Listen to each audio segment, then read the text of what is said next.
Ever since he was a little boy, Jason Morris has been obsessed with trains.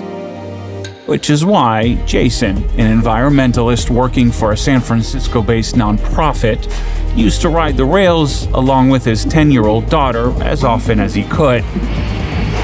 We would go to Oakland A's games and take it to the Coliseum. We would go into the city at the holidays, for example, and go see the Nutcracker or the Lion King or something like that.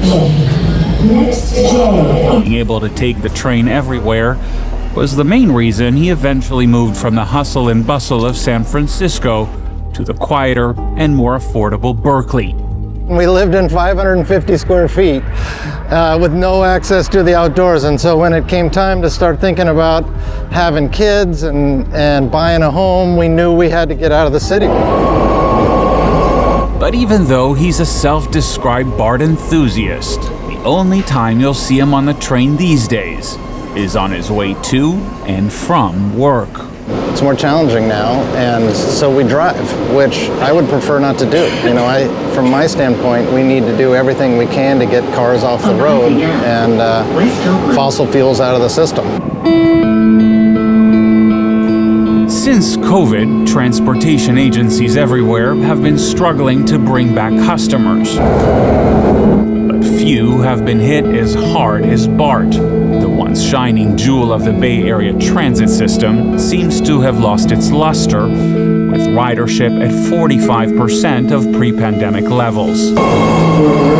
One of the main reasons is the rise of remote work. Jason used to take BART at least 5 times a week. Now, it's down to 3. I work from home on Monday and Friday, and I go into San Francisco Tuesday, Wednesday, Thursday. The decrease in ridership hasn't only affected revenue. During the pandemic, BART added more cars per train to allow for social distancing. But that had the unintended consequence of making riders feel more vulnerable.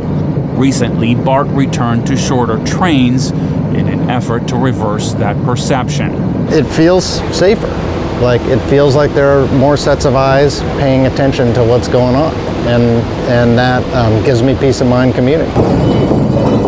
But that might not be enough. According to a recent poll, 46% of riders said they personally witnessed a crime on BART.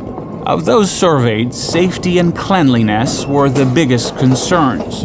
Nowhere is that more evident than at the 16th Street station in the Mission District. Get off the escalator and look around.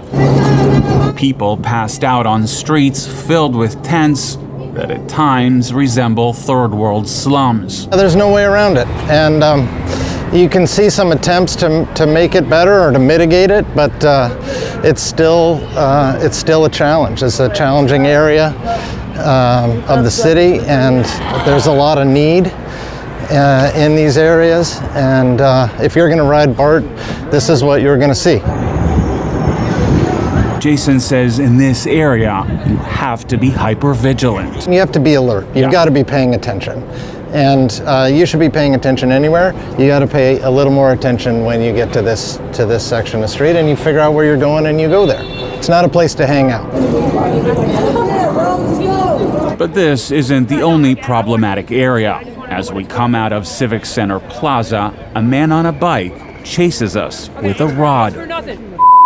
Nothing, calm down. You guys no, right? This is one of the most challenging parts. We're right on the edge of the Tenderloin, and we're in mid-market, and this is where the change is happening. In 10 steps, you can be shouted at, and in the next 10 steps, you see a revitalization of UN Plaza. But even after that, Jason says he's optimistic that the city and BART are on the right track. I want BART to succeed, so I'm in essence a cheerleader for that experience. Do I always have a positive experience? No, but I have a positive experience most of the time, and that's why I continue to commute that way. Clearly, the little boy who was obsessed with trains